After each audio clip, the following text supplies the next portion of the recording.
Olympic history. If you were living 3,000 years ago in ancient Greece, and a citizen of Greece, and you could run like the wind, and you were male, you just might have competed in the first Olympic Games. The Olympiad was held every 4 years, from 776 BC to 396 AD. And if you do the math, that's about 293 Olympic celebrations.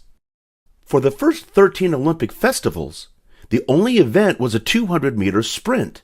And then over the years, other races and other events were added. Events like boxing, wrestling, long jump, javelin, discus throwing, and my favorite event, the chariot races. And in case you were wondering, javelin catching is not an Olympic sport. The pentathlon was an event that included 5 events. A combination of long jump, discus throw, javelin throw, a foot race, and wrestling. Oh, and just so you know, athletes competed naked. Remember, it was 3,000 years ago, and Under Armour athletic wear wasn't a thing. Boxing and wrestling became events, and there was no winner until someone cried, "Uncle!" Winners were heroes, and didn't win medals, but were awarded a wreath of olive leaves. Married rich women ate free meals, went to all the cool parties, and had the best seats to all the cool plays. The ancient Olympic Games were held in Olympia, Greece, which is where Mount Olympus is, and where the gods of Greek mythology were believed to reside. The games were held in honor of Zeus, the mythical king of the gods. The first Olympic marathon was a modern event and was not run anciently, but it was inspired by an event in Greek history. In 490 BC, Pheidippides was a day runner and messenger, and he ran from Athens to Sparta and then on to the battlefield near the town of Marathon, Greece. So that's where the race called Marathon comes from. Then back to the city of Athens to announce the defeat of the Persians. In 2 days, he ran about 150 miles. Pheidippides does all this running, returns to Athens, and he delivered the message, victory.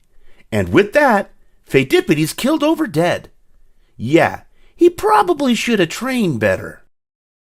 The Olympics continued to be celebrated every 4 years, and even after Rome conquered Greece in 146 BC and asserted control of the entire region, the Olympics was still the place to test toughness, endurance, and strength, until 396 AD, when the Roman Emperor Theodosius spoiled all the fun and declared that the Olympics would no longer be celebrated. They would be halted and stopped forever. What a downer. Think of all those athletes who trained for so long. So that was it. End of Olympic history. Period. Right? Nope. It was about 1,500 years later when it was proposed by a Frenchman that the Olympic Games begin again to foster world peace and friendly competition. So, the IOC was formed, the International Olympic Committee, and in 1896, the first Olympiad was held in Athens, Greece. 241 male athletes from 14 nations competed in events like swimming, tennis, cycling, shooting, gymnastics, and fencing. And the first marathon was run through Marathon, Greece. Since then, the Olympic Games have been held in countries all over the world, and new events are being added all the time. Competitors include men and women. Finally! The relay of the Olympic torch begins with the lighting of the flame in Olympia, Greece. The torch is handed off and travels the world until it reaches its destination, the host nation of the Olympics. Some very cool tricks are used for lighting the Olympic cauldron. The rings of the Olympic symbol represent the 5 continents: blue for Europe, black for Africa, red for the Americas, yellow for Asia, and green for Australia. Gold, silver, and bronze medals are awarded to the top competitors in each event. The Olympic mascots are always fun to look at, and now even celebrate the athletes of the Winter Olympics, the Paralympics, and the Special Olympic Games. Fabulous! If you could compete in an Olympic event, what would it be? Weightlifting? Wrestling? Table tennis? Hey, it's not just ping pong.